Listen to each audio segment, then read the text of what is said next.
problems facing New Zealand's primary sector have been mounting at a rapid pace. So I think it's time for open hearts and open minds. Welcome to Sarah's Country for another week in paradise, where it seems to be 4 seasons in one day in terms of weather at the moment here in Canterbury. What is it like where you are around the country? Let us know wherever you are watching live. What's weather been doing?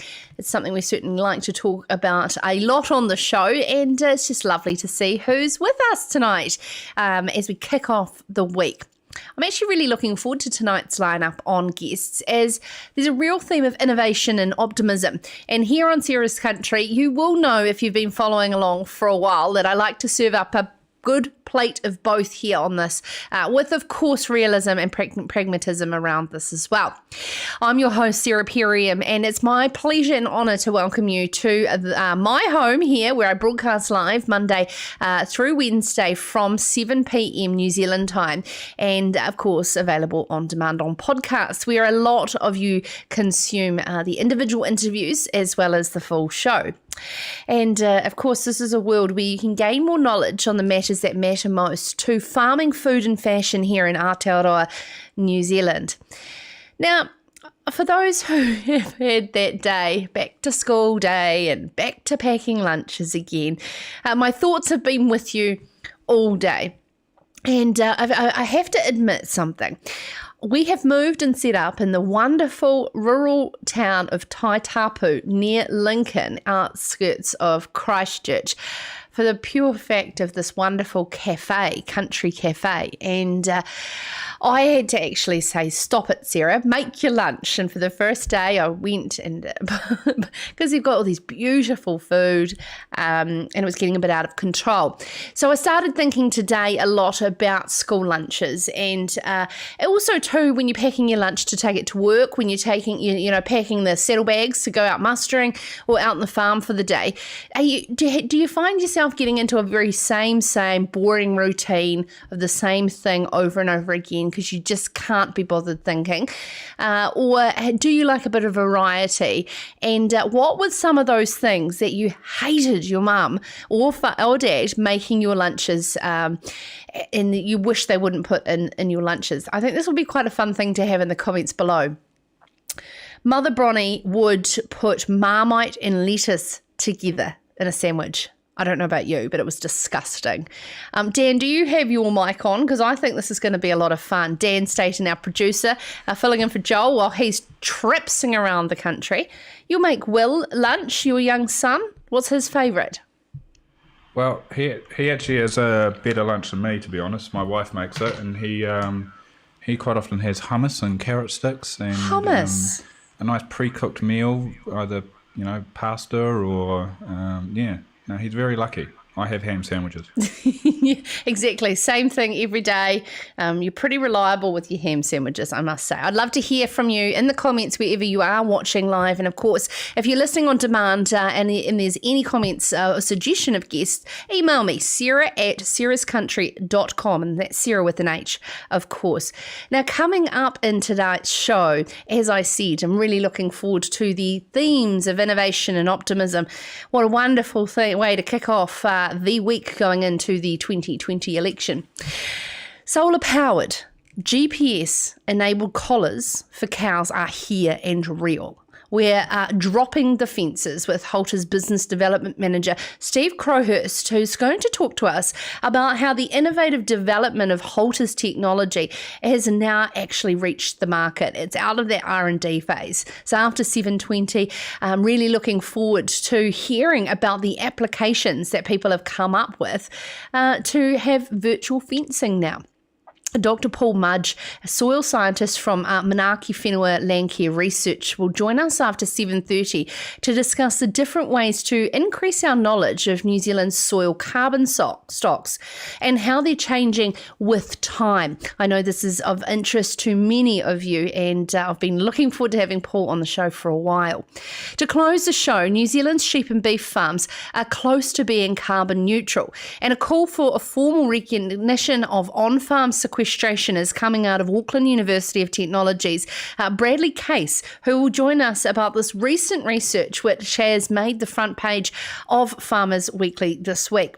But first up on the show, Tom Woutersen, business manager from Maui Milk, will join us to share more about the opportunities in sheep dairying, which is bringing in double the amount of on-farm income per hectare as dairy. This is Sarah's Country.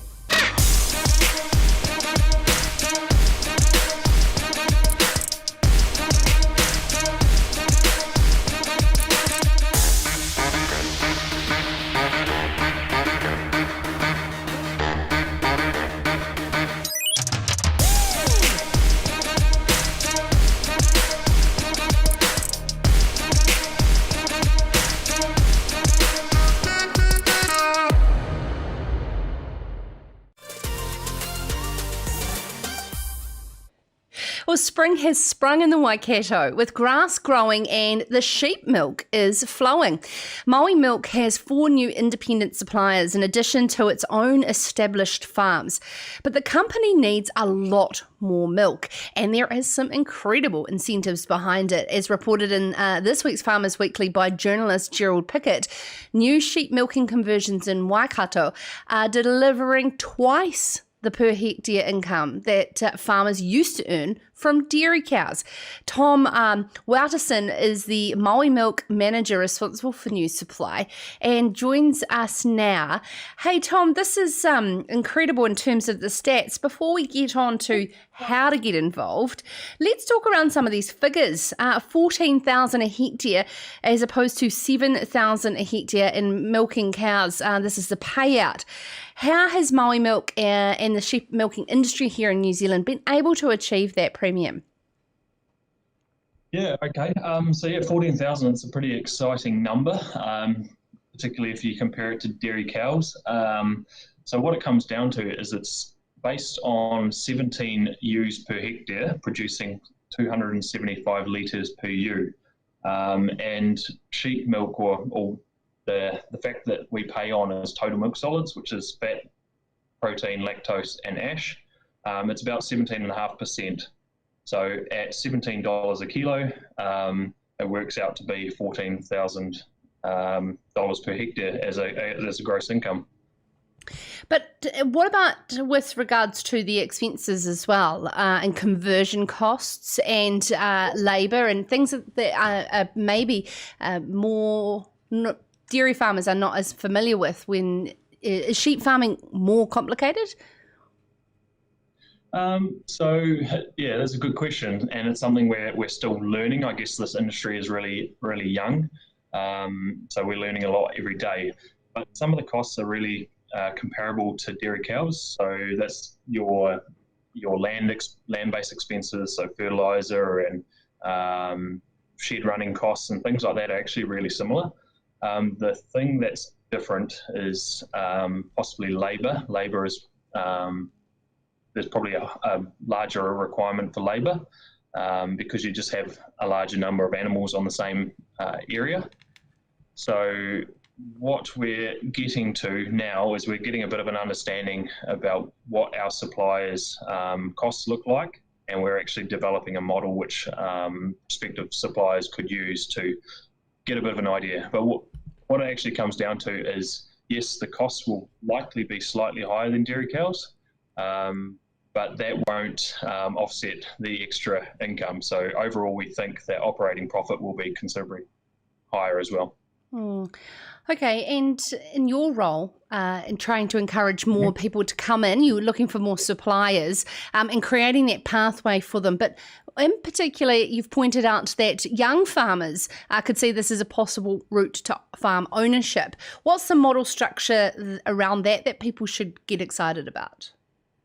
Yeah, so there's lots of different ways to get involved, and one of them is for young farmers. I guess the stepping stone to farm ownership is smaller in sheep dairy because the size, the parcel of land required for sheep dairy is smaller than what you'd consider or you need for a commercial dairy farm these days. So we're looking at farms, say between 40 and 80 hectares compared to a dairy cow farm, which ideally is 100 plus. So that's ideal. So you require less capital up front for that. But there's also going to be opportunities for people to get involved in terms of equity partnerships and things like that. So there's plenty of options. We're just exploring them with different people and seeing what it looks like. And how's Maui Milk walking beside people to be able to make these decisions? Yeah, so we're working really closely. We've got a bunch of people that we're talking to, and we try to, I guess, use the information that our current suppliers have learned this year, provide them with that information. We, like I said, developing tools like our financial model, which they can use and plug in different assumptions to figure out what it looks like from a financial basis. We've also just got a whole bunch of experts in their field. So like we've got Jenny Dudansky, our vet, and Colin Oliver, our milk quality expert. So these are people that they can, I guess, touch base with and learn as much as possible.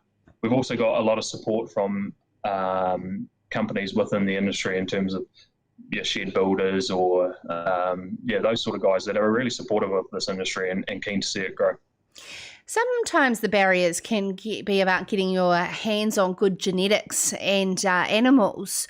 Is that a shortage, and what's Maui doing to support people being able to stock up with the right type of milking sheep? Mm-hmm.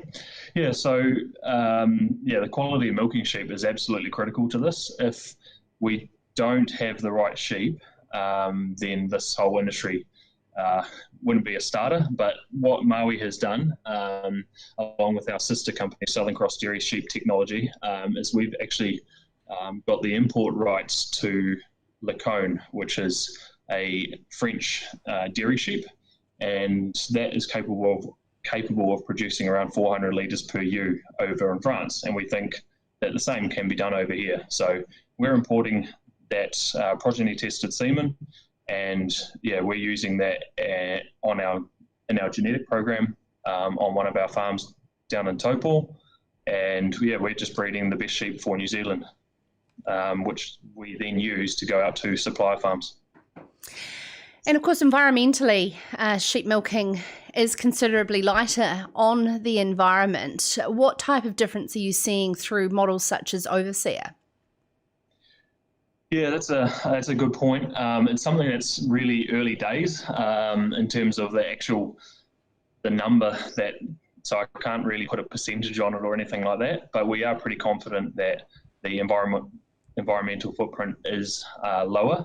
And one of the points around that is actually that our two farms are, which Maui Milk own, they are based on the banks of or the shores of Lake Taupo. So there's no way that we would be able to operate a cow dairy farm there. It's a pretty cool story, and we get a lot of interest from farmers about that aspect of it.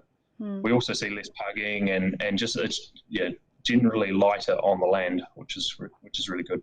And whereabouts is this biggest market for New Zealand sheep milk? Yeah, so our sheep milk is predominantly processed. It's processed here in the Waikato, and we sell it to Danone, who produce the Carry Care infant formula, a special sheep milk range, and that is then goes off to Asia. But it's also available here on mumstore.co.nz. And so anyone who's, I guess, intolerant to dairy cow's milk, and that's a really good viable option. Wonderful. Thank you so much. Tom Woutersen, sorry, my apologies, business operations there at Maui Milk. Now, coming up after the break, Steve Crowhurst, the business development manager of Halter, the company behind the collars on cows, is dropping the fences on this new technology. Will be joining us very shortly on Sarah's Country. This is Sarah's Country. Delicious. Ever wondered where it starts? Does it start with care? Respect. Fresh grass 365 days a year.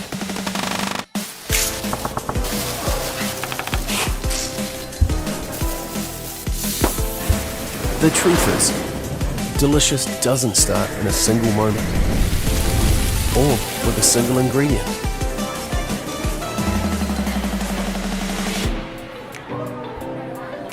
Delicious starts here.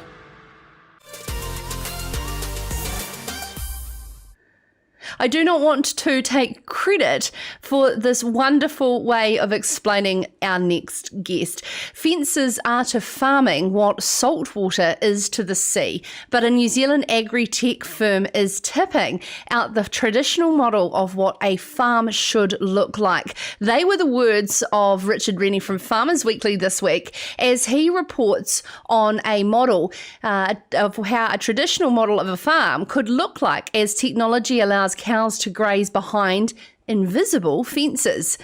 And he spoke with Halter business manager Steve Crowhurst, who joins us now. Evening, Steve. It's exciting to watch the journey in my media career and yours with Halter developing to this stage now of actually getting out in the field and from the lab. Can you give us a bit of a background for those who are not familiar with Halter's story and Halter's journey? Yeah, sure. Well, thanks for having me on the show. So Halter was created by Craig Piggott, who was he's a mechanical engineer, and he was working under Peter Beck at Rocket Lab. And he was coming down to his parents' farm, and he sort of saw the inefficiencies with time and resource and sort of the grazing aspects of on the farm and pasture harvest, and he sort of thought there's got to be a better way. And then he started developing this technique or working out the technology to shift your cows and fence your cows remotely, basically. Yeah. And that led him to doing a great pitch to some investors in Silicon Valley by guiding the cow around the Morrinsville farm from San Francisco. And that led us to where we are today. So 3 years of R&D to the point where we're rolling out on farm. So yeah, we've developed a collar that's partnered with the smartphone, and that allows farmers to shift their cows, fence their cows, and monitor their health all remotely. Wow. So simply the press of a button and you can move around cows on your farm without any fences. Incredible. So how long does it actually take to train these cows to respond? And what sort of animal behavioural things have you learned in that 3 years? Yeah, it's quite incredible. The rules and standards on a farm can effectively get hung up in the shed after the 4th or 5th day. So we train a whole herd in 2 weeks. So we set up a farm in 2 weeks, and we just work alongside the farmers' movements. And all we do is, to put it very basically, cows have visual cues already, and they have sound cues already on farm. And we basically swap out the remaining visual cues, swap them for sound cues, and sound lets the cows know where they're at a boundary or to turn them left and right, and vibration prompts the cows to walk. And in terms of the behaviour, it's been really interesting seeing a trained herd. The guidance system is all on an individual cow level. So the cows are just listening for their own cue, and it creates a really relaxed herd, less of that sort of herd mentality and hierarchy. And they're all just grazing happily. It's pretty amazing to see. Will it get to the point whereby you can actually let down a brake for those that need it and the gutsy ones can't get through, so to speak? So it's monitoring based on feed intake? Yeah, great question. So not only do we shift and fence, we're able to shift and fence cows with the collars, but we do monitor all their activity and on an individual cow level. So one of those activities is grazing time, and we're just completing the actual feed intake per cow. So we're coming up with some pretty incredible metrics for farmers to use, especially when you look at feed intake and milk yield. In answer to your question, we can move cows individually because they have their own guidance system, and that has other applications for if a cow's calving. Hey, why don't we walk it to the home paddock so she calves by the shed to save the farmers a lot of time, or something like that. At the moment, we could identify who's eating more or less, but we'd probably recommend splitting the herd into mobs so they get their own feed they need, their own feed allocation. And typically when you split your herd into mobs, it means more work, more resource, more fences, more shifting. With Halter, you can have as many mobs as you like, and it's no extra work. It's actually much more efficient than your typical way of farming. Oh, there's so many exciting applications. A lot of people listening and watching live or on demand on Serious Country Podcast will be sitting there going, I wonder if it could do this. I wonder if it could do that. And I'd absolutely love you to put in the comments below what you think that you could have an application that could bolt onto this, that would save your time and energy. Because, I mean, really, who likes brake fencing in the depths of winter in a horrible horizontal snow? No one. It's like dagging wet lambs, Steve. Now, let's talk about, obviously, how people can get their hands on it, because and how do you make it not so costly? Because that capital outlay of buying a whole heap of collars just sounds very daunting to me if I was to buy it, say, for a herd of 600. Sure. Well, we look at it a little bit different, where Halter actually retains ownership of the collars, and it's like a subscription model on a per cow per month basis. So Halter looks after all the technology and the hardware. So typically farmers, when they buy a product, there's that aspect of how long it would last, and do they have to spend money on replacing that? We take that all out of the equation, and subscription model.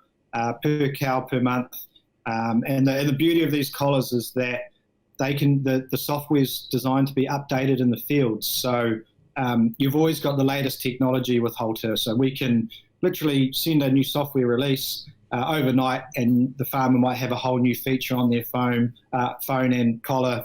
Let's say it's milk fever detection or down cow detection. So it's really important that you don't sit with a dated product from day one. You've always got the latest technology. So do I need to have internet out in the paddock? Is that how it works, or when they come into the shed, it updates?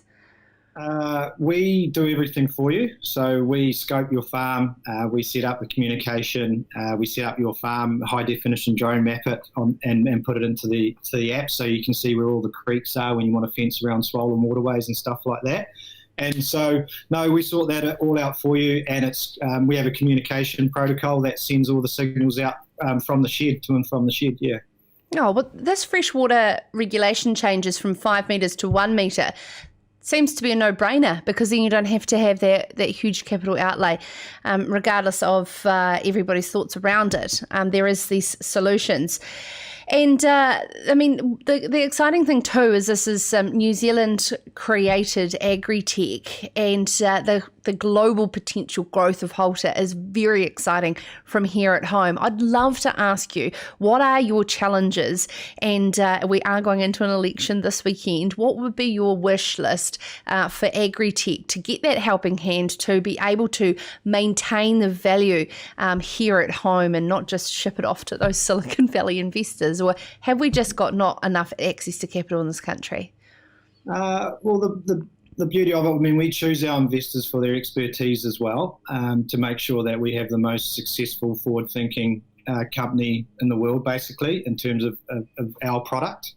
I guess Halter can provide a lot of solutions that I hear or a lot of solutions to compliance issues that I hear on your show around moving the cows off so the grass is not, so the paddock doesn't get pugged, or not having cows on a certain slope of paddock during rain events, or even you want to graze a part of the farm that's dry in summer but wet in winter, and using virtual fencing you can really sort of mitigate all those compliance issues. And I guess we, from the government perspective, it's like we're here, there's an answer for some of the issues that farmers are facing to be compliant, and we can probably provide a lot of those answers.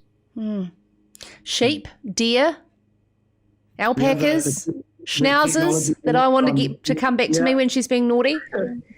The technology works on applies to any mammal. So yes, dairying's our prime focus right now. There's a strong dairying community in New Zealand, obviously.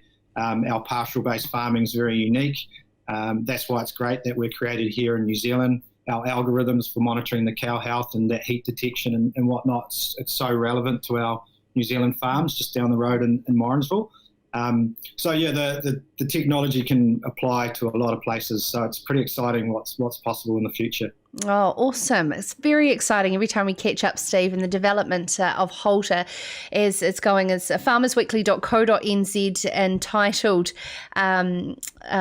sorry, I've just lost it, Dropping the Fences for Collared Cows. You can update yourself there on what's happening. Steve Crowhurst, from Crowhurst, my apologies, from Business Development Manager from Halter. A pleasure to have you on the show. Now, coming up in Sarah's Country, do apologise, this is pre-recorded, so all of those wonderful questions coming in, I wasn't able to put them to Steve. I will make sure we can get him live next time. You see, this is the thing. Daylight saving and all these events are on, people don't want to sit and talk to me live in between 7 and 8. But we do have live up next soil scientist from Landcare Research. I've been trying to pin down Dr Paul Mudge for some time. He has a thing or two to say about the opportunities of sequestering carbon in our soils. Where are we at with the national mapping of our soil carbon and what opportunities do we have? You'll enjoy this interview up very shortly with Dr Paul Mudge. This is Sarah's Country.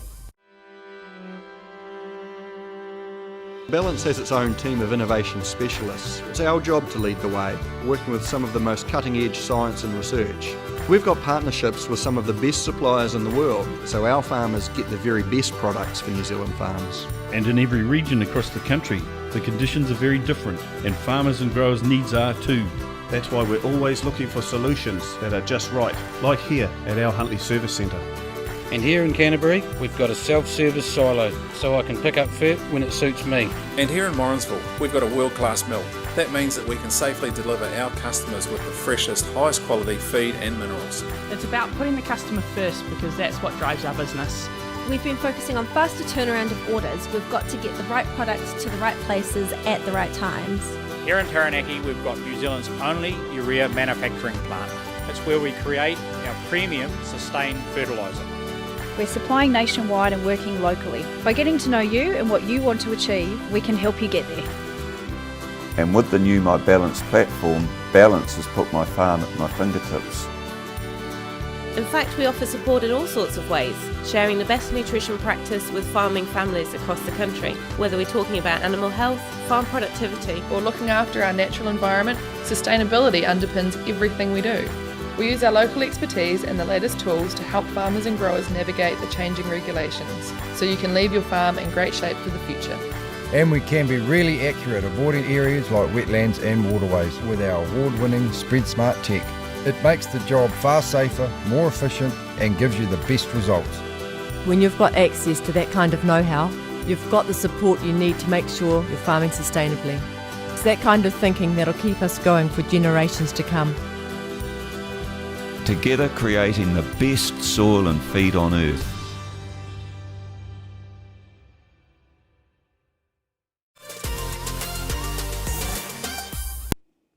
Welcome to all of those who have just joined us on Sarah's Country Live. It's an absolute pleasure to have you with us, and to all those families who are back into school holidays, back into going back to school after school holidays. I hope it's all going smoothly. It's that transitional period. Must be really, really tough. Now, New Zealand soil scientists have been starting to explore how our soil carbon stocks are changing across a range of agricultural land uses and physical environments, and the different on-farm management practices and their effect on our soil carbon. In this week's Farmers Weekly's Pulpit, Dr Paul Mudge continues a bit of a series on soil carbon from Manaaki Whenua Landcare Research, and they're looking at data gathering to increase our knowledge of New Zealand's soil carbon stocks over a period of time. And Paul joins us now. Welcome to Sarah's Country, Paul. It's exciting, the development that you are having with this piece of research. Before we go into where you're at and where you'd like to go, for those who aren't familiar around the science of measuring soil carbon, can you give us a little bit of a brief 101? Yeah, sure. And thanks for inviting me on here. It's great to be here. So just soil carbon is often used almost synonymously with soil organic matter. So it's kind of it includes the organic debris from plant materials, microorganisms, all in the soil. And to measure it, you need to sample a known volume of soil with a known area of the land surface. So a known volume and a known mass of soil, and then you need to get the carbon concentration so that you can then express that carbon on a stock basis of tons of carbon per hectare is how it's usually expressed. And it's really important that you sample, generally the minimum is 30 centimetres if you're wanting to get at full carbon stocks, not just the topsoil, because that can be affected by cultivation, fluffing the soil up, or compaction. And so you've got to sample a reasonable portion of the soil profile, usually a minimum of 30, and we often go down to 60, and a metre would be great.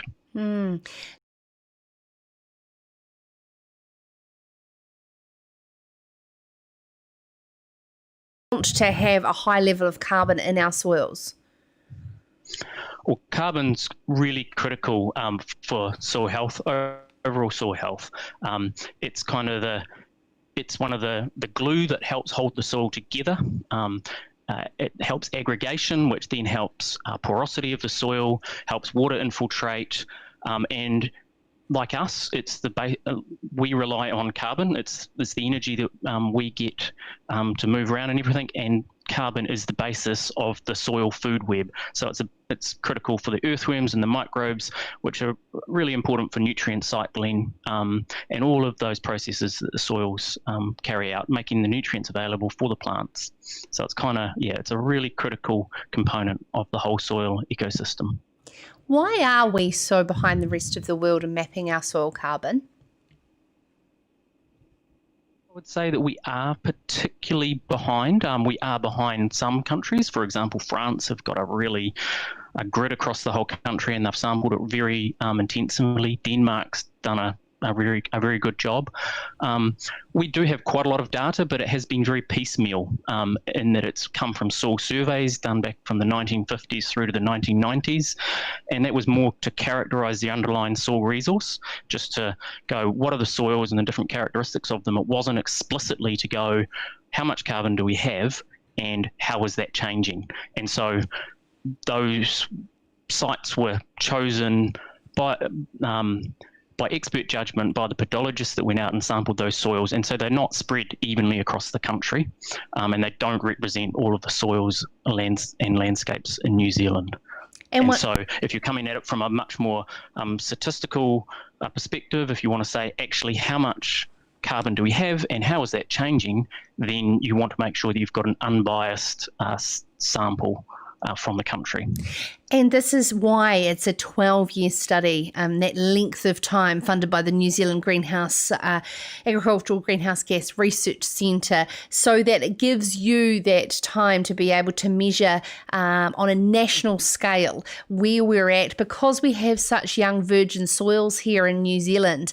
And what will it be able to tell us in a change of land use on top of the soil as well? So the national monitoring program that's been designed is 500 sites across agricultural land, and we've set that up over to be about 100 sites per each of the key land uses of dry stock on flat land, dairy on flat to rolling land, dry stock on hill country, horticulture, and intensive cropping land. And so we'll representatively sample 100 sites across all of those land uses, and we'll do about 125 sites for the first 4 years, and that'll give us our benchmark. And so we'll say this is how much carbon we've got, and then the reason that we need to go back and wait for 12 years is we'll then go back after 4 years is the plan, and sample again, and then go back 4 years after that. And if we go, that gives us time to measure if there has been changes, and if you get if you could go back after 4 years and see if things have changed, but if you get 3 points, you'll be much more certain if there are any changes over time, and it allows a longer time for changes to occur. I was finding here in an example that you gave in the pulpit, which is in this week's Farmers Weekly, and of course has some great in-depth on the soil monitoring process around it if you're interested further in being involved. But it's in terms of the change in soil carbon of about 2 tonnes per hectare as in a typical dairy farm. I mean, is that considerable, and is it worth actually measuring 2% in change? Yeah, that's a really good question, and I think there's two different things here. What I was just describing was the national scale monitoring. So it's like at the national scale, we're going to monitor to see if it's changing, and that's important for New Zealand to be able to say to our international markets, our carbon is either at steady state or it's increasing or hopefully not decreasing. So we can just kind of say this is where we're at, and we actually know. We can kind of go, yeah, we're confident of this. At the moment, we're not sure. At the farm scale, a 2%, a 2 tonne change is about 2% on average, because we've got about 100 tonnes in our carbon, tonnes of carbon on average in our top 30 centimetres of dairy of New Zealand soils. So the question was, is it worth measuring that change? Was that what you asked? Yeah, it seems so small, and the relevance of it when there is sequestration of carbon from our atmosphere into our soils has been poo-hooed so far that there's basically not too much room left in the tank to be able to do that. I mean, do we already have soil carbon that is of considerable nature, and measuring that small amount of 2% change, is it really worth that considerable science investment to do so? At an individual farm scale, that's up to a farmer to make that decision. The jury is still out whether in New Zealand we can actually increase soil carbon. We know that we can change it with changes in land use. If you go from pasture to cropping, for instance, it will almost certainly go down. If you go the other way, it will increase. And there's still research trying to work out, can we increase the soil carbon? Now, for an individual currently, to do that and make those measurements in New Zealand, there is no government mechanism to receive payment or benefit for doing that. There is the opportunity to go into international voluntary markets and be paid for that if you can prove that you have increased your soil carbon. And the methods are out there, it can be done, but you've got to be really clear about what the objective, what you're trying to achieve, before you jump into doing that. The reason I'm asking for that is our next guest to close the show, Bradley Case, on the front page of Farmers Weekly this week, is talking about how sheep and beef farms here in New Zealand need formal recognition of being carbon neutral in their on-farm sequestration. What work is Manaaki Whenua doing with He Waka Ekanoa in bringing that together around that regulatory framework? I've been involved in a number of discussions with He Waka Ekanoa to have that explicit discussion around what do we do about soil carbon. I've got a discussion, I think it's later this week or the next week, to say this is what we know and this is where the science is at. You can make the measurements. What does policy do within that? And what do we recommend to farmers? So yes, there's pretty clear rules around the vegetation and guidelines around how that's done. Soil it's a bit harder to quantify directly, and the science is not as advanced to have a look-up table and say we're confident this will happen if you plant this. If you plant these trees in this environment, you will get this carbon sequestration. There's quite good data for that. We're not that far advanced for the soil side of things yet. Paul, one of my favourite things I like to do on Serious Country is ask scientists political questions. And I do apologise as we're going into an election, but how important is it that we bring government to the table around protecting our soils? And have we made progress there on a national soil policy statement to protect our very unique and special soil profiles as a soil scientist yourself? I think that's pretty critical, and I know that a lot of colleagues, I haven't directly been involved, but a lot of colleagues here at Manaaki Whenua have contributed to that highly productive soils piece of legislation, because everyone recognises that it's those critical soils that are just great for food production. They're very versatile. You can use them for a whole range of different crops. we've got to look after those and not build houses on them for our future food security. And it's just so much more sustainable to use a good soil for that than trying to add a lot of nutrients or drainage to a poor soil and then try and grow vegetation on that. So, yeah, I think we should be trying to keep houses off those really elite soils in particular. Oh, thank you so much. I always love talking to soil scientists, extremely passionate and knowledgeable. Dr. Paul Mudge there from Manaaki Whenua at Landcare Research, following the national mapping funding that is going on to map our soil carbons at a national level, as well as the ability to do that in an on-farm level over the process of 12 months and, years. I was also just going to make sure that you know to go to agmatters.nz. It's a really great website to keep up to date on all aspects of primary production and climate change, as well as soil carbon. And make sure you can get in touch with Mudge Paul at landcareresearch.co.nz if you're interested in participating in that piece of research and want to know. Bradley Case, who has brought forward the study, this is a greenhouse gas research that has come out on the front page of Farmers Weekly to say that New Zealand is in a strong position for farmers. Please get your comments in on the live version on Facebook and YouTube, wherever you're watching, and I'll put them to Bradley as well. And Bradley will be out with us very shortly here on Sarah's Country. This is Sarah's Country. Being a better world takes courage. It takes foresight and vision. It's about dreaming big, then being brave enough to follow that dream through. To create a world where food grow more with less, where livestock is tended to with care. Energy is friend, not foe, and waste is a valuable resource. This is the world you're already shaping through imagination, innovation, and determination.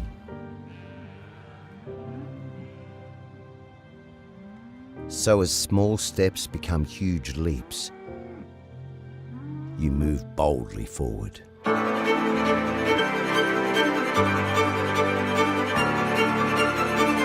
And Rabobank is there beside you to help grow a better world together.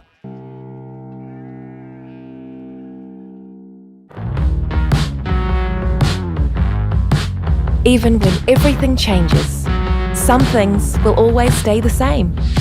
The cows still need milking, the economy still needs dairy, and dairy farmers will always have what it takes. Whatever you need to keep milking, our job during the lockdown is to get it to you, because we know what it takes.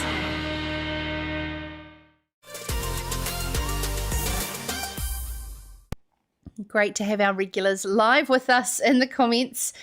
Jock Innes. In my view, it's all codswallop. That's a new older person's term. This carbon stuff. Okay, Jock. And it's certainly a lot to take on board, that's for sure. And Michael Ross is joined to say that the Halter collars would be great for biosecurity potential. Yes, absolutely. And our friends from the far north, pasture to cropping equals carbon decrease. Yet this government is encouraging and allowing more nutrients with cropping. And Paul Harris said it seemed to know very little around this. Certainly nature takes a long time for us to get our head around, and I think humanity's been trying to do that for quite some time. Started to watch David Attenborough's new documentary on Netflix, and I tell you what, when you're a bit tired on a Saturday, you really want to listen to what he's got to say, but his voice just puts you to sleep. It's absolutely to get excited about. This is proving that there's a strong case for sheep and beef farmers to credit the sequestration happening on their farms. I know that sheep and beef farmers have certainly been on this bandwagon for quite some time, and all it needs sometimes is Auckland University of Technology's ecological department, and it's found us now. Bradley, you've got an entire country of sheep and beef farms. Now, what was your background going into the research? Myself and some other colleagues, we have been working on some research looking at biodiversity on sheep and beef farms as a part of the National Science Challenges.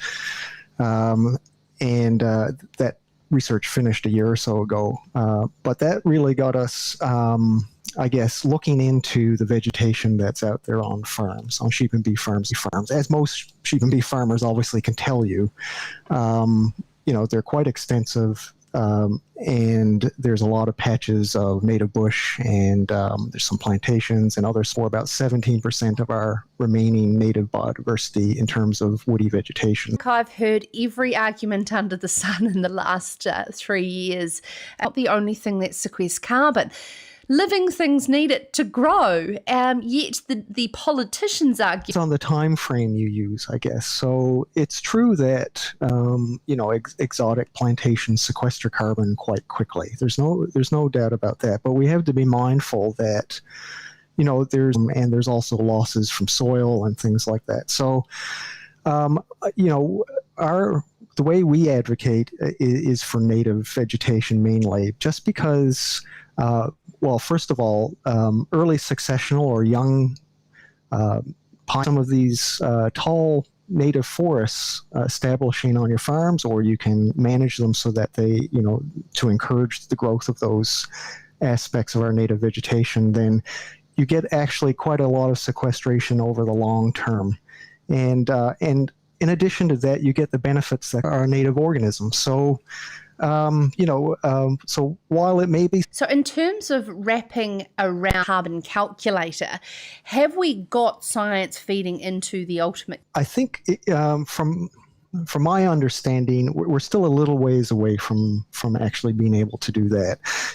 This study that we did was really a broad scale study across New Zealand, and it was using,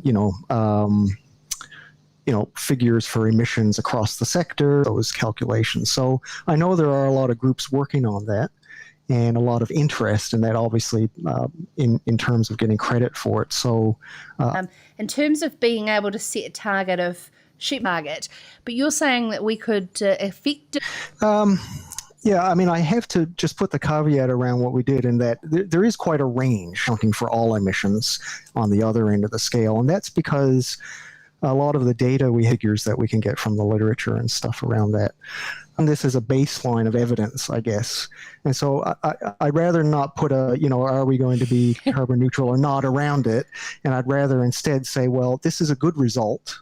I think we can be, that's both in terms of emissions and in terms of managing our vegetation for sequestration. Moving parts for our farmers to get their head around, yet they are they shouldn't, couldn't, shouldn't be doing. But there's only getting to a point that this is a holistic approach, and that farmers actually do understand their own environment, and that we... Well, I think that there's a lot to be said about what you just said. Actually, that was just published and came out in the media quite recently. And what biodiversity was, they valued it, and what around cost and understanding of what to do. And so I think all of this was via the government, like Hiwaka Ekanoa and things like that, to really work with farmers in a real legitimate sense through farm plans and things like that to actually, I guess, work in co-design, I suppose, to figure out what the way forward is for this in a practical way, as opposed to like more in an academic way. Bradley Case there joining us from the Department of Ecology at Auckland University. For farmers are actually that close that should get credit for sequestration. We get more frustrated, yet we get more informed with continue to follow Sarah's country to be on that pathway and journey in alliance with the fantastic team to help you make better decisions on Aotearoa. If you like listening to any of your podcasts, feel back tomorrow night from 7 o'clock. It's an extended special with the 5, and we'll have live expert commentary around to summarise at the end with Farmers Weekly editor Brian Gibson. All from live Wednesday at 7 o'clock, as well as, of course, on demand. Until